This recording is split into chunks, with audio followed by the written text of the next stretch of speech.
Salmos 121. Vamos ler apenas 2 versículos, o 1 e o 2. Depois vamos ter uma palavra de oração.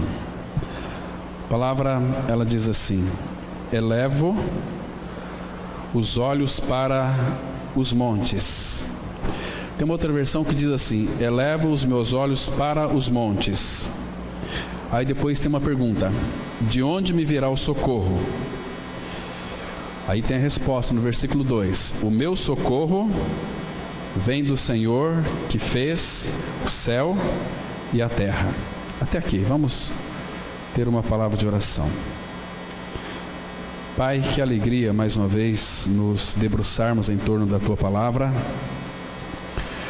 para aprender a Cristo. Nessa noite, Pai, tão agradável, sossega o nosso coração, aquieta-nos todo o barulho interno da nossa alma, para que os nossos ouvidos estejam sensíveis às comunicações do Teu Espírito, interpretando a Tua palavra para nós. Pai Santo, que privilégio nós temos de podermos nos reunir como igreja do Senhor e sermos ministrados pelo Senhor. Pai, a nossa expectativa, a nossa esperança é que Tu mesmo venha nos edificar e nos dar alegria na exposição da Tua palavra e na recepção da Tua palavra. Nós entregamos esse tempo que vamos passar aqui nas Tuas mãos. Nós cremos, ó Pai, que este é um terreno santo porque é a Tua palavra é poderosa. Tua palavra tem poder, ó Pai, de nos regenerar, de nos edificar e de curar todas as enfermidades. Nós nos colocamos nas Tuas mãos. Fala conosco. Em nome de Cristo nós oramos. Amém. Irmãos, o Salmo 121, ele é um salmo tão precioso nesses 8 versículos. Se nós tiver os olhos e os ouvidos abertos para compreender esse salmo, eu creio que o nosso coração se alegraria muito com ele. Esse é um salmo onde aqui expressa todo o coração do Pai em guardar os seus filhos. Ele começa dizendo o seguinte: elevo os olhos para os montes. Interessante que essa pergunta, ela é nesse sentido assim: de onde me virá o socorro? Eu sei que para muitos, talvez por não conhecer o Senhor, por falta de revelação da palavra, o socorro parece que vem dos montes, né? A pessoa tem que ir para os montes, a pessoa tem que praticar uma série de campanhas para que então o coração deste Deus, que é um Deus bravo, que é um Deus irado, né, se dobre, porque então o povo está fazendo essas campanhas, então Deus vai se dobrar. Não é assim. Primeiro, irmãos, que nós nunca podemos nos esquecer que o nosso Deus e Pai, Ele é o Deus de amor. Tudo que Ele faz ou nos presenteia é tudo baseado no seu amor. E tudo que Deus faz, Ele faz no seu caráter santo. Tudo que Ele faz para mim e para você é na base da sua santidade. Tudo que Ele faz também, irmãos, é perfeito, porque o nosso Pai é perfeito. Ele faz na sua perfeição, né? Então, o nosso socorro não vem de absolutamente nada mais que não seja Ele próprio. O nosso socorro vem daquele que fez os céus e a terra. Eu sei que muitos, por não crer no Senhor, então tem que buscar alguns mecanismos para que Deus então possa fazer alguma coisa, mas Deus não vai fazer nada que seja baseado no nosso esforço.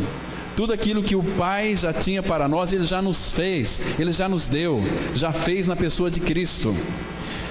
Então, se o nosso socorro vem do Senhor, para onde eu estou olhando? Será que é para os montes? Será que é para aquele lugar alto, elevado? Será que é para a Igreja Evangélica Palavra da Cruz? É ali que Deus vai me dar? Não, não é nada disso. Ele vai lhe dar para você. tudo. Aliás, Ele já nos deu o seu tudo, que é Cristo. Tudo que Deus tinha para dar para mim e para você, Ele nos deu na pessoa de Cristo. Na pessoa de Cristo. Eu sei que tem muita gente que só levanta os olhos quando estiver no inferno. A gente vai ver uns textos aqui hoje que não é, entenda, irmãos, não é para meter medo em vocês, mas é para nós ficarmos advertidos, para nós reconhecermos a nossa fragilidade, que eu e você, nós somos feitos de carne e osso, que nós somos sustentados pelo Senhor.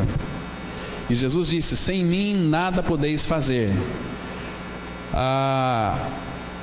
Neste mundo não existe nenhuma pessoa que pode se dizer: eu sou autônomo, né? Ainda que não seja filho de Deus, ninguém é autossuficiente. Não tem pessoas autônomas, né? Por exemplo, o homem mais rico do mundo, que nesse planeta Terra, ele depende também de outras pessoas. Ele depende do lavrador para plantar, ele depende daquilo que é fabricado para ele se alimentar, a não ser que ele não come e não beba, seja um homem, uma estátua de ferro, uma estátua de aço. Aí ele não depende de ninguém, mas depende para colocá-lo lá. Mas ninguém nesse mundo é autônomo. Todos nós dependemos uns dos outros. De alguma maneira, você depende de alguma coisa, né? Agora, queridos, eu sei que muitos hoje,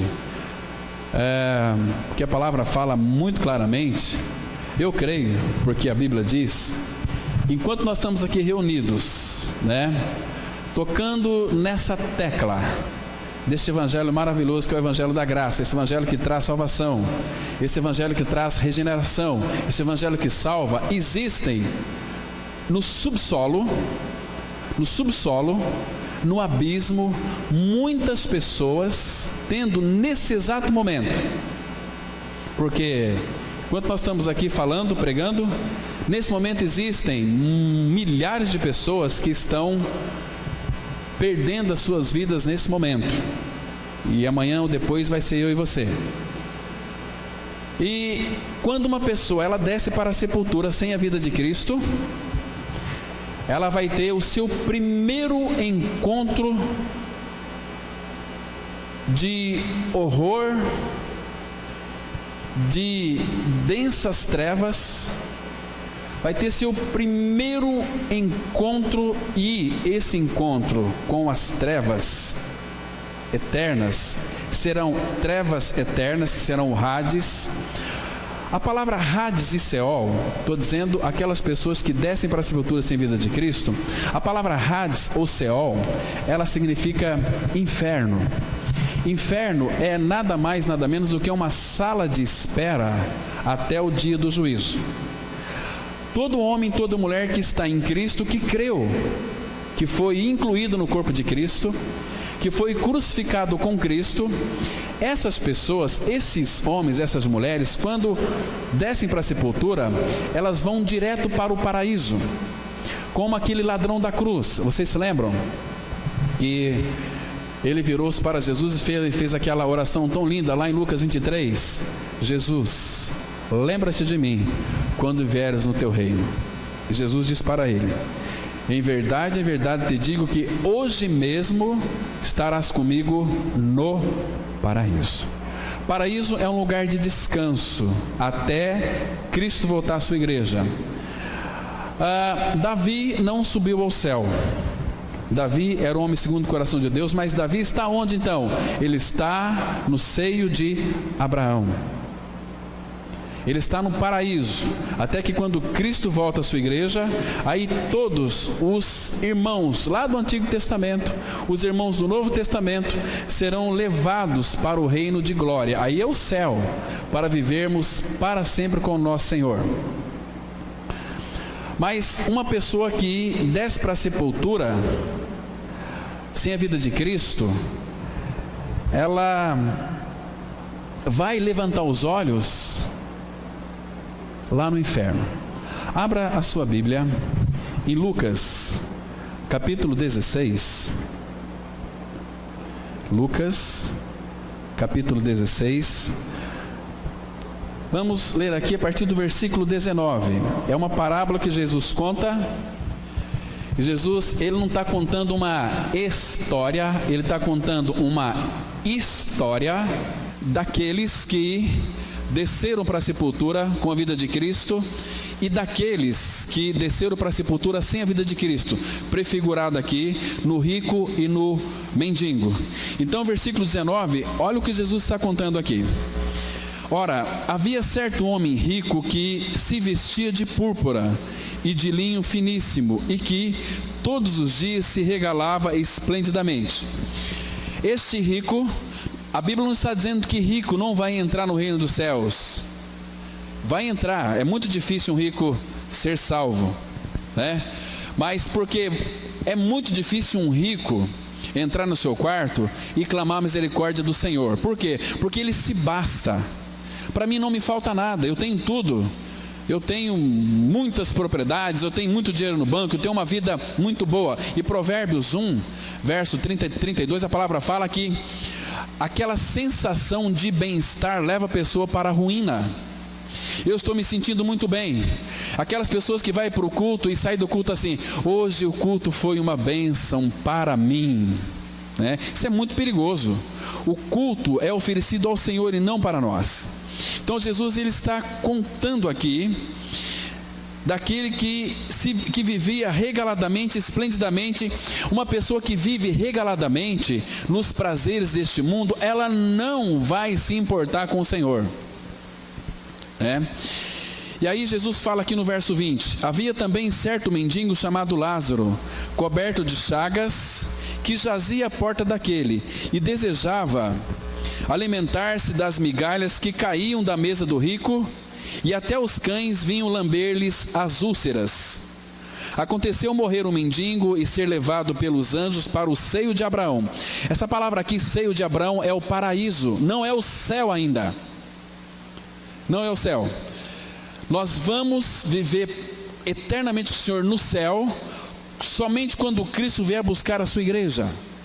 Então o seio de Abraão é o paraíso, é um lugar de descanso até a volta de Cristo.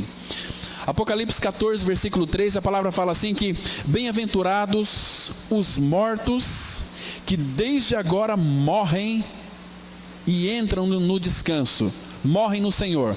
Morto que morre? Eu fui crucificado com Cristo, então eu estou morto. Eu estou aqui, não sou um zumbi, sou um morto em Cristo. Então, Cristo é minha vida. Agora, se eu morrer, eu sou um morto, porque eu fui crucificado com Cristo.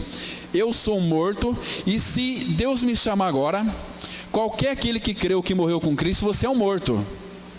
Se você creu que foi crucificado com Cristo, você é um morto. E se você sendo um morto, você vai morrer um dia. Só que Jesus tirou o ferrão da morte. A morte já não tem domínio mais sobre um filho de Deus. Por quê? Porque nós temos hoje a vida de Cristo. E Cristo, Ele não é só a vida. Não é só a sua vida. Cristo é a ressurreição e a vida. E a vida, é o caminho verdadeiro. Ele é a vida e a ressurreição. Então, quando nós descemos para a sepultura, nós descemos com a vida de ressurreição e vamos para o paraíso. O corpo vai virar poeira, pó. Mas na ressurreição do último dia, nós iremos ganhar um corpo semelhante ao corpo da sua glória. Filipenses 3:20 vai dizer exatamente isso. Ele vai transformar o nosso corpo de humilhação para ser conforme o corpo da sua glória. Então, preste atenção que morreu o mendigo e ele foi levado pelos anjos para o seio de Abraão. Morreu também o rico e foi sepultado. Essa palavra aqui, sepultamento, ela tem uma raiz no grego que é Seol, sepultura. Aqui jaz. Ou seja, a esperança do ímpio, a esperança do perverso morre quando ele morre fisicamente. Acabou-se a esperança. A proclamação deles é assim: a esperança é a última que morre. E a esperança é a última que morre mesmo. Mas quando nós descemos para a sepultura, nós descemos com a vida de Cristo. Cristo, Ele é, segundo diz lá 1 Pedro 1,3, Ele nos regenerou para uma viva esperança. Nós não temos uma esperança, nós temos uma viva esperança. Por que viva esperança? Porque uma esperança em si mesmo é uma esperança morta. Agora, quando Cristo é minha vida, Cristo é a verdadeira esperança. Nós temos uma esperança que é viva. Cristo dentro de vós, Cristo em vós, a esperança da glória. Isso é precioso, isso está escrito na palavra. Nós devemos não conhecer essa palavra, mas tomarmos posse dessa palavra, dessa realidade. Senão você está perdido. O que adianta viver nessa vida regaladamente, morrer e vai viver a eternidade no inferno? Hoje em dia, no meio do povo evangélico, fala-se muito pouco do inferno, fala muito de Satanás. Mas do inferno é para o lugar onde vai todo crente, todo evangélico, todo católico, todo espírita. Vai essa cambada de religioso, vai tudo para o inferno. O que vai para a glória são os renascidos, aqueles que estão em Cristo porque são novas criaturas. Aqueles que, segundo Hebreus 12:14, a palavra fala assim: segui a paz com todos e a santificação, sem a qual ninguém verá o Senhor. Agora você tem que fazer essa pergunta: eu sou santo ou sou crente? O que você é? Santo ou crente? Então, queridos, o rico foi sepultado. Agora, veja aqui o versículo 23. No inferno, estando em tormentos, porque inferno, irmãos, é lugar de tormentos. Segundo Jesus disse lá em Mateus, capítulo 23, 25, ali o bicho não morre, o fogo não apaga, e é para todo o sempre. Pedro fala que são densas trevas, você não consegue enxergar nada. Se você colocar um tapa aí nos seus olhos, talvez você consiga enxergar um pouquinho vermelho, clarão aí dos teus olhos, alguma coisa, mas densas trevas, ou negridão das trevas, você não enxerga nada. É o fogo que não se apaga, e o bicho que não morre, você só vai ouvir urros. É horror. Quem que manda as pessoas para o inferno? É Deus? Não. As pessoas vão para o inferno porque deixam de crer em Cristo e sua obra consumada no Calvário. E esse aqui que viveu a vida regaladamente, despreocupadamente, distraído, veja quando que ele foi levantar os seus olhos. Verso 23, no inferno, estando em tormentos, levantou os olhos. Mas aí era tarde. Levantou os olhos e viu ao longe Abraão e Lázaro no seu seio. Interessante que a palavra fala que em nenhum momento Lázaro viu quem está lá no Hades, no inferno. Quem está no inferno olha para cima. Mas ali é muito tarde. Ali não tem mais jeito. Já pensou você ter uma consciência do evangelho despertada lá no inferno? Já pensou? Meu Deus, eu pensei que alguns domingos eu tinha que ir na igreja, já estava tudo bem. Eu tinha que pagar minhas contas, não roubar, não matar, não fumar, já estava tudo bem. Eu pensei que viver uma vida com uma moral ilibada já estava tudo bem. Não está tudo bem. Se você ler a vida de Jó, você vai ver que ele era um homem reto, íntegro, temente a Deus, desviava-se do mal. Aliás, o maior problema das pessoas crerem é que elas têm um autoconceito de si mesmo, né? Eu sou bom, eu não fumo, eu não bebo, eu não me prostituo, então Deus vai me aceitar, eu sou bonzinho. Você é o pior que tem. Antes você não tivesse ter nascido. Porque os que são bons a seus próprios olhos são como que fumaça que arde nas narinas de Deus. E Jesus veio buscar gente que não presta, que sabe que não presta, que reconhece que são pecadores e precisam dessa graça maravilhosa de Cristo. Pena aqui que este homem levantou os seus olhos, mas foi muito tarde, foi lá no inferno. Irmão, se você não creu no seu novo nascimento em Cristo, sabe o que espera você? Sabe o que te espera lá na frente? Aliás, muito pouco tempo, você vai descer para a sepultura. Sabe o que te espera? Abra a sua Bíblia em Hebreus capítulo 9, versículo 27. Hebreus 9, verso 27. Olha só o que te espera, meu querido amigo. A Bíblia diz assim, olha, Hebreus 9, versículo 27. E assim como aos homens, essa palavra aos homens aqui, ele está generalizando, é homens e mulheres. Por quê? Como é que chama Eva? Qual é o nome de Eva? Como é que Gênesis 5, 2 vai dizer? Que Eva, o nome de Eva é homem. Deus fez macho e fêmea, mas quando os criou, os chamou de homem, chamou de Adão. Eva e Adão chama Adão, porque de Adão procede toda a raça. Todas as mulheres pecaram em Eva? Não, pecaram no cabeça federativo que é Adão. Então Deus vai tratar com Adão. Tratando com Adão, também trata com as Adoas. Não sei se podemos dizer assim. Adão fêmea. Tem Adão macho e Adão fêmea. Depois você lê Gênesis 5, de 1 a 3, que vai descobrir isso. Quando Deus os formou, chamou de Adão, ou chamou de homem, né? Então aqui, essa aqui é a ideia. Assim como aos homens, homens aqui é homens e mulheres, porque em Cristo não tem homem, não tem mulher. Todos são um em Cristo Jesus. Homem e mulher, o que eles são? Eu e minha esposa, nós somos uma só carne. Entende? Ou seja, quem vê a mim, vê ela. Quem vê ela, tem que ver a mim também. Lá vai passando o Cláudio da Adriana. Lá vai passando a Adriana do Cláudio, né? E assim vai. Então nós somos um em Cristo. Em Cristo não tem homem nem mulher. Nós somos um em Cristo, né? Interessante, irmãos, que assim como aos homens está ordenado morrerem uma só vez. Não existe aqui essa questão de reencarnação, né? Os espíritas pregam isso. Morrer uma só vez. Olha aqui. Vindo depois disto, ou seja, depois que você morrer, o que vem aí? O juízo. O dia que você vai ser julgado, né?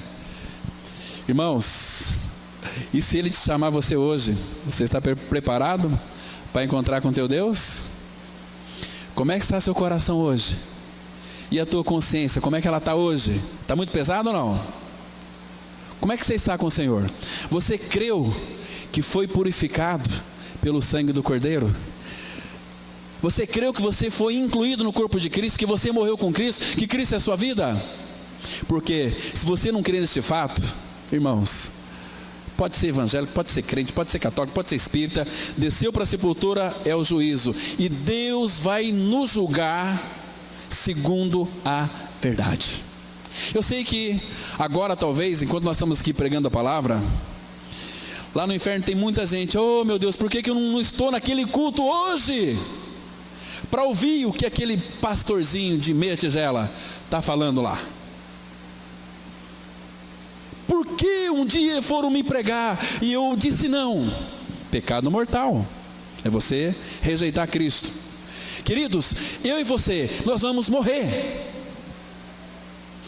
E se você não creu na sua morte e ressurreição com Cristo, põe a tua barba de molho, clama a misericórdia dele. Pai, Senhor, me faz nascer de novo. Eu conheço o novo nascimento, está aqui na minha mente, mas não consigo crer. Eu quero estar unido a Cristo, revela no meu coração. Eu não quero perecer eternamente. Irmãos, o que significa olhar para Cristo? Sabe o que significa? Abra sua Bíblia em Isaías 45, versículo 22.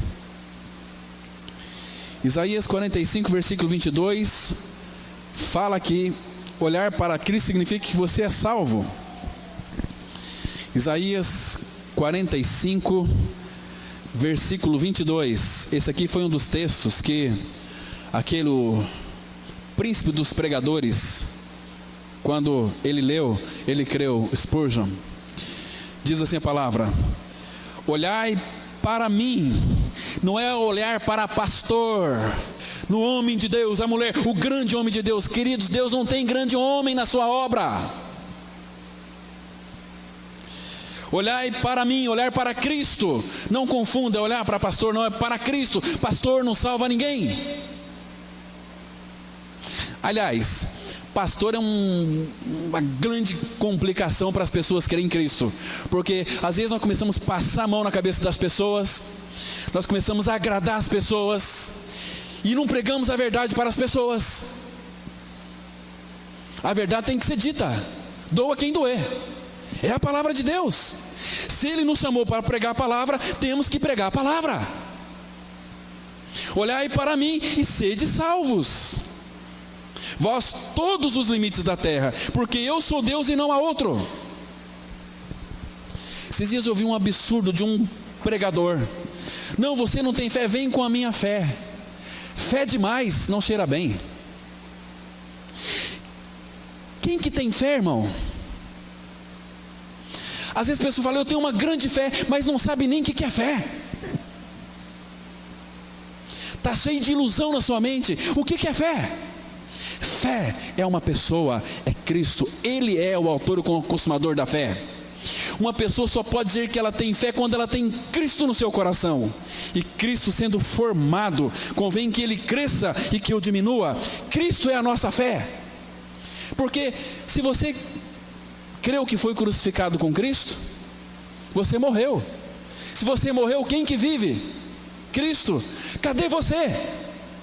Se você não vive mais, que fé que você tem? Que fé que nós temos? É Cristo. Ele é o autor e consumador da fé. E a fé vem pelo ouvir da palavra. Ele é a palavra encarnada, Cristo. Cristo habitando em nós, faz de nós Bíblias encarnadas em peles. Bíblias ambulantes. Então, o que significa olhar para Cristo? Significa salvação. Exemplo: o povo de Israel. Vocês se lembram que ele partiu do Monte Or, caminho do Mar Vermelho. E o que aconteceu naquela trajetória lá? Eles se impacientaram no caminho. Quando uma pessoa se impacienta, você já viu alguma pessoa impaciente? Já viu ou não? Uma pessoa impaciente, ela tem aqueles ataques de... Como é que fala? Quando a pessoa está assim, dá aquelas crises de nervosismo, que xinga o pai da mãe, xinga a sogra, que não tem nada com isso, tadinha dela, está lá, e ele lança aquelas... Também, olha só, aquela culpado de eu ter casado com você foi aquela minha sogra que não soube trazer uma mulher perfeita para esse mundo. E começa assim, e fala família porque está impaciente. Abra lá em Números, capítulo 21. Vamos ler do 4 a 9. Quando uma pessoa se impacienta pelo caminho, meu Deus, a coisa fica feia, né? Números 21, a partir do versículo 4. Presta atenção aqui, irmãos. Olha o que aconteceu. Veja o resultado deles se impacientarem pelo caminho. A palavra fala assim: então partiram do monte Or pelo caminho do Mar Vermelho, a rodear a terra de Edom. Porém, presta atenção na palavra, o povo se tornou impaciente no caminho. Uma pessoa, deixa aberto aí, uma pessoa quando ela está impaciente, não é só no caminho, ela fala cada coisa.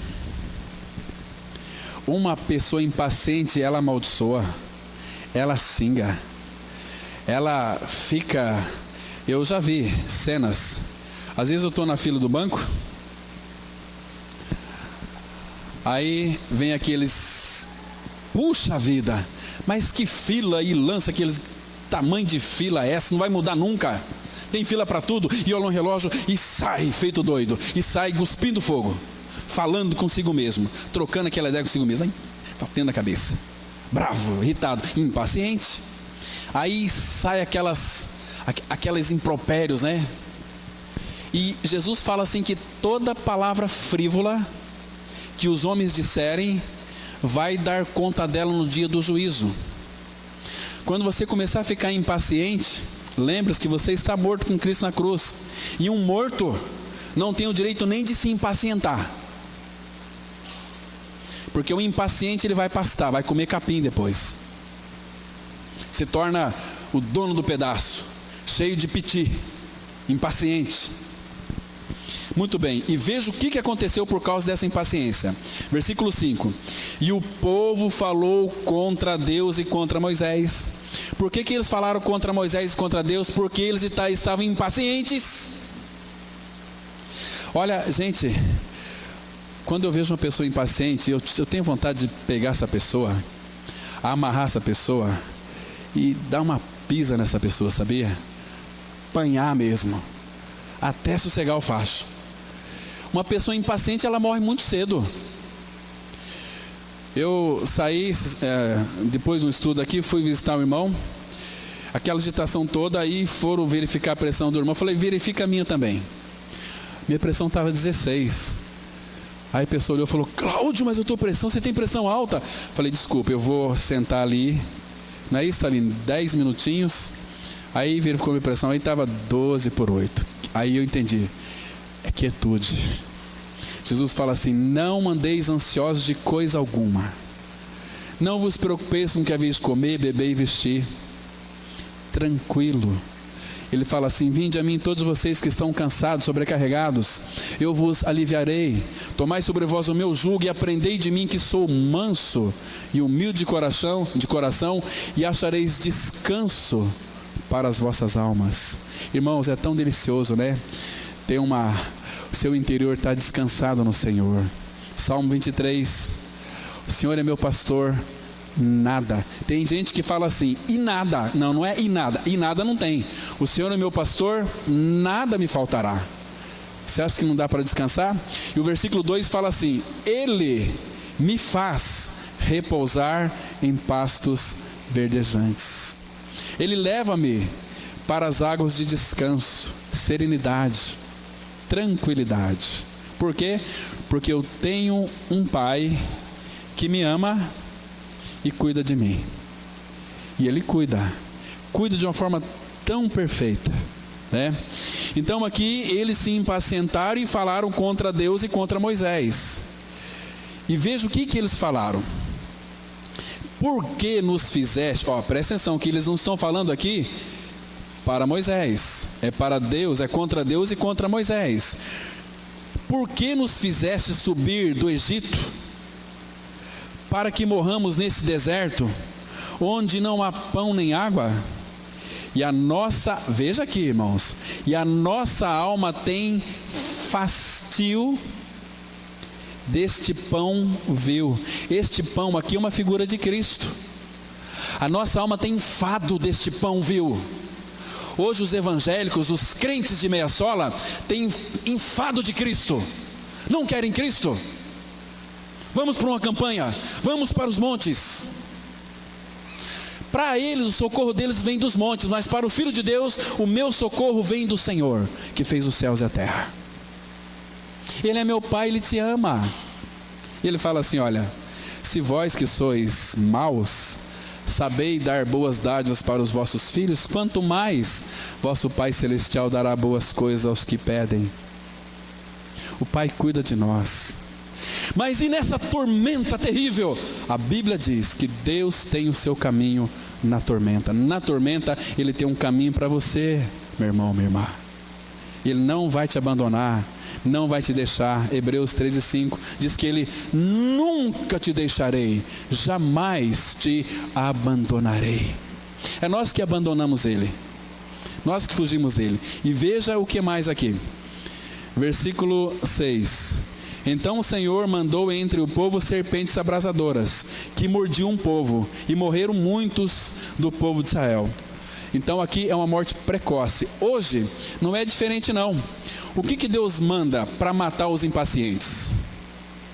O que Deus manda para matar os impacientes? Porque quando você se impacienta, você fala contra Deus, se você fala contra, vou comer hoje arroz, feijão e ovo frito de novo. Vou comer hoje arroz, feijão e esse bife que parece uma sola de sapato. Meu irmão, é aquilo que Deus colocou na sua mesa. Dá graças. Dá graças. Para filho de Deus, Ele diz que nunca vai deixar faltar. Não vos preocupeis com o que haveis de comer, beber e vestir. Então, que tipo de serpentes abrasadora que morde o povo hoje? Que eles têm uma morte precoce. Sabe o que é? Muito claro. Quando você fica impaciente, teu coração começa a bombear mais sangue. Se você, eu não sei aqui, a espessura de uma veia da cabeça. Você sabe, Taline, qual que é a espessura de uma veia da cabeça? Sabe? Mas ela é muito fininha. E quando há uma agitação, uma impaciência, aquilo vai elevar a pressão e você vai ficar como com aquela tensão interna, igual esses postes de alta tensão, dentro, e vai romper uma veia no seu cérebro, que nós conhecemos como acidente vascular cerebral ou derrame, AVC. Ou você morre ou fica lá, todo torto, o resto da sua vida, dependendo de outras pessoas para te dar banho, né? Por quê? Porque se impacientou. Nervoso, nervosa, implicante. Queridos, para de ser implicante. Uma pessoa implicante, ela se torna insuportável. Ninguém suporta um implicante. É pim, pim, pim, pim, misericórdia. Eles se impacientaram. Agora, o que Deus fez? O povo começou a ser mordido por aquelas cobras. E aí o versículo 7 fala assim: veio o povo a Moisés e disse: havendo pecado, porque temos falado contra o Senhor e contra ti, ora ao Senhor que tire de nós as serpentes. Então Moisés orou pelo povo. Disse o Senhor a Moisés: faz uma serpente abrasadora, põe-na sobre uma haste, e será que todo mordido que mirar viverá. Ou seja, todo aquele que for picado pela serpente, mirar a serpente, vai ser curado. E veja aqui, versículo 9: fez Moisés uma serpente de bronze e a pôs sobre uma haste. Sendo alguém mordido por alguma serpente, se olhava, porque muitos nem queriam olhar, se olhava para a de bronze, a palavra que aparece aí era o quê? Sarava. Eu e você, nós fomos picados pela serpente lá no Jardim do Éden. Quando Adão e Eva, eles pecaram, desobedeceram a Deus. Então Satanás entrou em ação ali, se apossou da vida do homem. Aquele veneno da serpente foi inoculado em nossa corrente sanguínea. Por isso que Jesus fala assim: raça de víboras. Aquele que não nasceu de novo tem dentro de si uma cobra, jararaca e cascavel. Ô Lucas, você tem coragem de dormir com uma jararaca do seu lado ou não? Se não nascer de novo. Camila, você teria coragem de dormir com uma cascavel do teu lado? Na cama juntos, os dois juntos? Pois é. Se não crê que morreu com Cristo na cruz, é duas cobras. E duas cobras venenosas. Duas cobras que relou um no outro, já o veneno vem. Serpente. Mas, então aqui, qual que era o antídoto que Deus promoveu para que então todo aquele que fosse pecado e olhasse para a serpente fosse curado? Deus disse: Moisés, pega uma serpente de bronze, coloca numa haste. Aquele que for picado, olhar para aquela serpente, vai ser sarado. Vamos lá, João capítulo 3. O nosso antídoto é esse aqui também. João capítulo 3, versículo 14 e 15. Muito interessante esse texto, irmãos. João 3, verso 14 e 15. É a única maneira de sermos libertos deste veneno da serpente. 3, 14 e 15, a Bíblia diz: e do modo por que Moisés levantou a serpente no deserto, assim importa que o Filho do Homem seja levantado, vírgula, para que todo que nele crê tenha a vida eterna. Ou seja, quando Cristo estava na cruz, ele foi levantado naquela cruz. Ele disse assim: eu, quando for levantado da terra, atrairei todos a mim mesmo. Então, quando Jesus foi levantado da terra na cruz, ele nos atraiu assim, nos colocou no corpo dele. E ali Jesus morreu, e nós morremos com ele. A serpente, a natureza de cobra, que é você e eu, morremos com Cristo. Foi para a sepultura com Cristo. Só que Deus ao terceiro dia ressuscitou Cristo dentre os mortos. E nessa ressurreição houve a nossa inclusão também. Se morremos com Ele, ressuscitamos com Ele. Efésios 2,6, a palavra fala assim: e juntamente com Ele nos ressuscitou e nos fez assentar nos lugares celestiais em Cristo. Onde é que você está? Assentados nos lugares celestiais em Cristo. Você pela fé já está lá. Você morrer aqui, você já está lá. Cristo, ele está à direita de Deus, mas pela fé ele está aqui. Você está aqui, mas pela fé você está lá, né?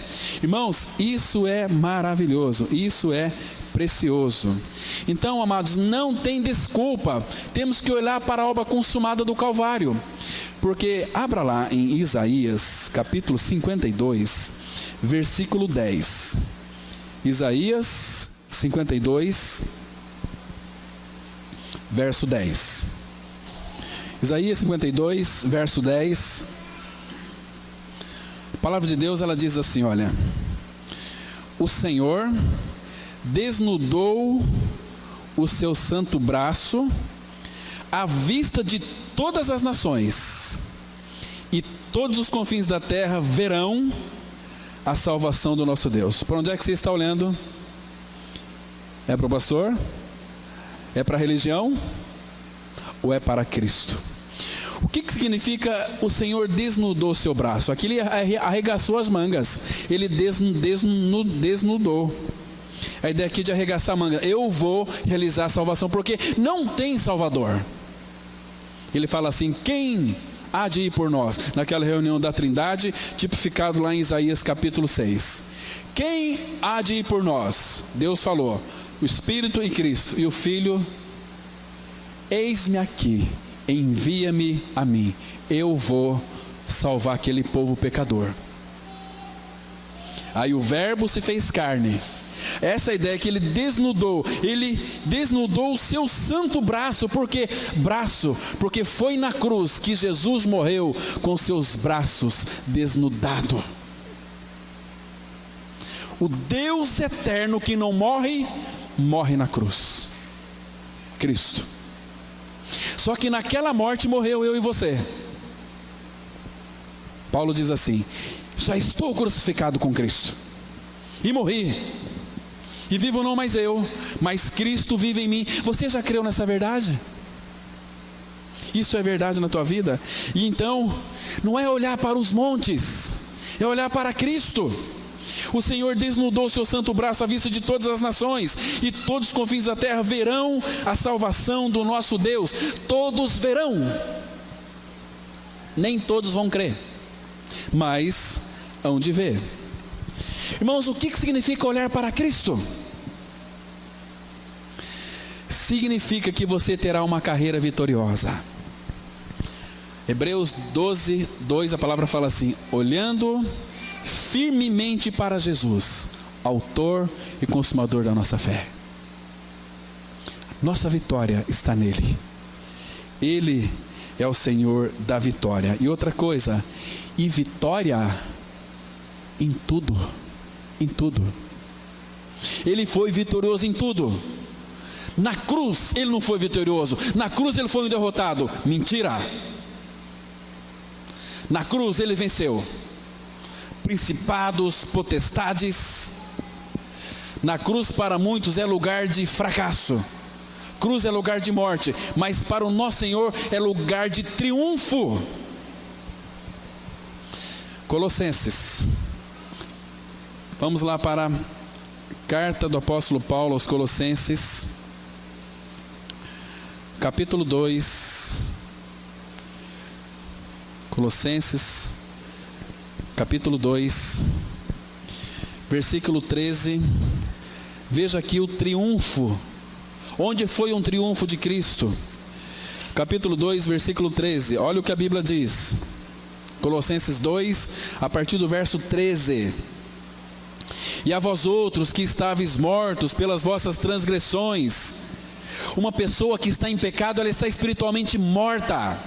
Uma pessoa que foi regenerada, ela não pode sair dizendo por aí que ela é uma pecadora. Ela é uma filha de Deus, um filho de Deus. Ele é um santo, é uma nova criatura. Porque a palavra fala aqui, olha, porque se você fala que você é um pecador ainda, você é morto espiritualmente. Ah, mas o meu pastor não crê assim, ele está crendo errado. Ou seja, ele não está crendo. Que obra que é essa que Jesus veio fazer? A palavra fala que ele é o Cordeiro de Deus que tira o pecado do mundo. E ele tirou ou não tirou o pecado do mundo? Se tirou o teu pecado, você é um pecador ainda? Que história é essa? Que mentira é essa? Isso não é verdade? Porque a minha Bíblia diz assim: e a vós outros que estáveis mortos pelas vossas transgressões e pela incircuncisão da vossa carne, vos deu vida juntamente com ele, perdoando todos os nossos delitos, tendo cancelado o escrito de dívida que era contra nós e que constava de ordenanças, o qual nos era prejudicial, removeu inteiramente, encravando na cruz. Agora olha o versículo 15: e despojando os principados e potestades, publicamente os expôs ao desprezo, triunfando deles na cruz. Você acha que cruz é lugar de triunfo? Cruz é lugar de triunfo. A Bíblia diz que Jesus triunfou, foi na cruz, e a nossa vitória é na cruz. Sem cruz não tem cristianismo. Hoje tem um cristianismo aí de água com açúcar. Aceita Jesus, vem para frente, é batizado. Gente, parar com essa besteira. É crer em Cristo, que você morreu, que você ressuscitou com Ele. É vitória. Olhar para Cristo é vitória. Romanos capítulo 8, Romanos 8, versículo 37. Queridos, quando você creu que morreu com Cristo, Cristo é a sua vida. Quem quer Jesus Cristo? Ele é o Todo-Poderoso habitando dentro do seu coração. E a palavra fala aqui no versículo Romanos 8, 37. Em todas estas coisas, porém, somos não vencedores, mais que vencedores por meio daquele que nos amou. Olha o versículo 38. Porque eu estou bem certo. Tem muita gente que não está bem certo com respeito a isso. Porque estou bem certo de que nem a morte, nem a vida, nem os anjos, nem os principados, nem as coisas do presente, nem do porvir, nem os poderes, nem altura, nem profundidade, nem qualquer outra criatura poderá separar-nos do amor de Deus que está em Cristo Jesus, nosso Senhor. Quem pode separar, irmãos? O que significa olhar para Cristo? Ter uma vida de vitória. Sabe por que nós temos essa vida de vitória? O versículo 31 fala assim, olha, do Romanos 8. Que diremos, pois, à vista dessas coisas? Se Deus é por nós, quem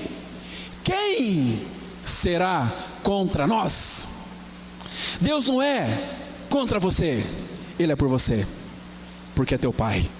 Quem pode ser contra você?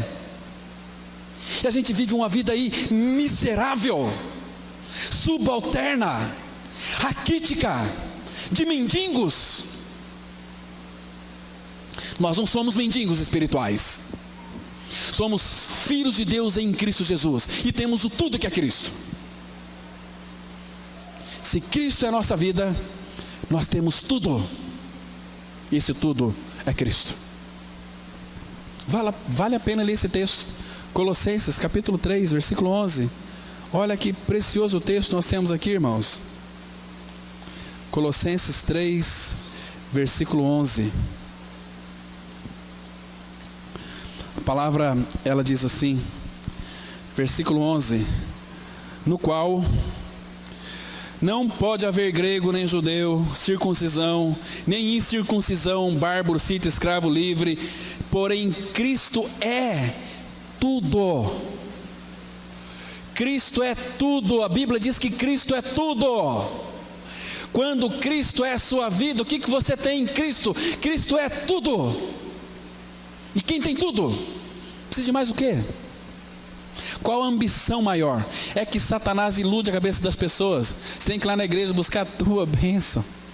Tem que ir lá na igreja buscar a tua cura. Meu Deus do céu, cura de quê? Estou com câncer. Glória a Deus pelo teu câncer, que você vai morrer logo, você vai para o Senhor. Todo mundo quer ir para o céu, mas não tem um que queira morrer. Tem que morrer todo dia com Cristo, levando sempre no corpo o morrer de Cristo.